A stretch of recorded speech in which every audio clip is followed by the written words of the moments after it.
राहता शहरात मानवी आरोग्याशी खेळणारा एक संतापजनक प्रकार समोर आला असून वीरभद्र मंदिराच्या पाठीमागे असलेल्या मटण मार्केटमध्ये मेलेल्या बोकड्याचे मटण विकल्याप्रकरणी 2 खाटकांविरुद्ध राहता पोलीस ठाण्यात गुन्हा दाखल करण्यात आला आहे। मिळालेल्या माहितीनुसार तक्रारदार तेजस अशोक मुर्तडक वय वर्ष 25 राहणार जुनी पोस्ट गल्ली राहता हे 5 एप्रिल 2026 रोजी दुपारी 1 वाजेच्या सुमारास वीरभद्र मंदिरामागील गरीब नवाज या मटण दुकानातून मटण खरेदी करून घरी गेले होते। मात्र घरी गेलेल्या मटणातून सडल्यासारखा उग्र वास लागल्याने त्यांना संशय आला। तेजस मुर्तडक हे पुन्हा दुकानावर जाब विचारण्यासाठी गेले असता तिथे आधीच ग्राहकांची मोठी गर्दी जमली होती। जमा झालेल्या लोकांनी मटणाबाबत जाब विचारला असता सुरुवातीला दुकानदारांनी उडवाउडवीची उत्तरे दिली। लोकांचा वाढता दबाव पाहून मटण विक्रेते आसिफ खाटीक आणि गड्डू खाटीक दोन्ही राहणार चितळी रोड राहता यांनी धक्कादायक कबुली दिली। त्यांनी मान्य केले की त्यांनी एक मरण पावलेला बोकड अवघ्या 150 रुपयांना विकत घेतला होता। खरं तर ते हा बोकड पुरून टाकणार होते, परंतु दुकानावर ग्राहकांची गर्दी असल्याने त्यांनी घाईघाईत त्या मेलेल्या बोकडाचे मटण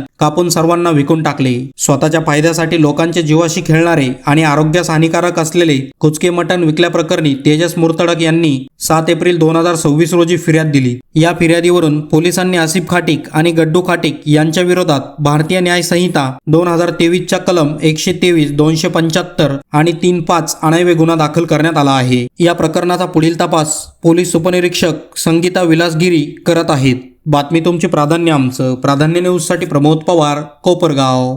दिनांक 5/4/2026 वार रविवारी मी गरीब नवाज येथे मटण घेण्यासाठी गेलो होतो।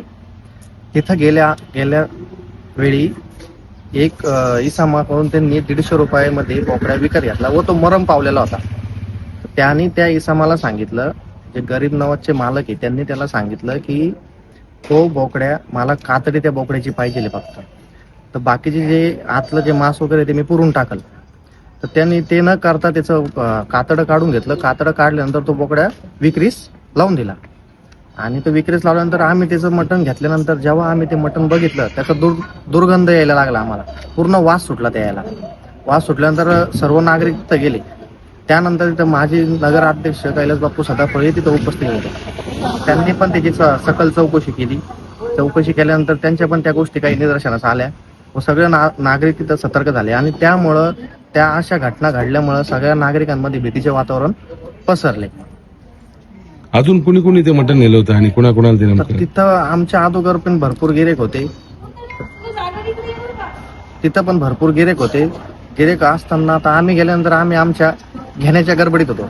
घेतल्यानंतर आम्ही जेव्हा त्याचा ते दुर्गंध यायला लागला आम्ही तिथून परत आलो आणि त्याचा दुर्गंध जास्त वाढू नये म्हणून त्यांनी त्याला कापड बांधलं होतं व त्याला पाणी मारलेलं होतं। ते लोकांच्या लक्षात नाही यावं म्हणून नागरिकांच्या जेव्हा घरी गेल्यानंतर तो जो वास सुटला ना, गरम हीट झाल्यानंतर, तेव्हा तो लक्षात आल्यानंतर नागरिक तिथं आले। त्याच्यावर पूर्णपणे कारवाई झाली पाहिजे व अशा लोकांना ह्या धंदे करण्यास हे नाही केलं पाहिजे, बंद केले पाहिजे त्यांचे धंदे।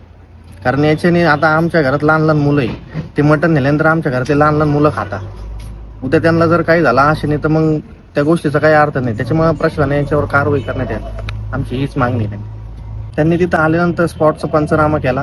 पंचनामा केल्यानंतर त्यांनी सखोल तिथं आमच्याकडून पण, आम्ही फिर्यादी असताना आमच्याकडून पण सखोल चौकशी केली का घटना कशी घडली, काय काय झालं, त्यांनी सगळं विचारून घेतलं।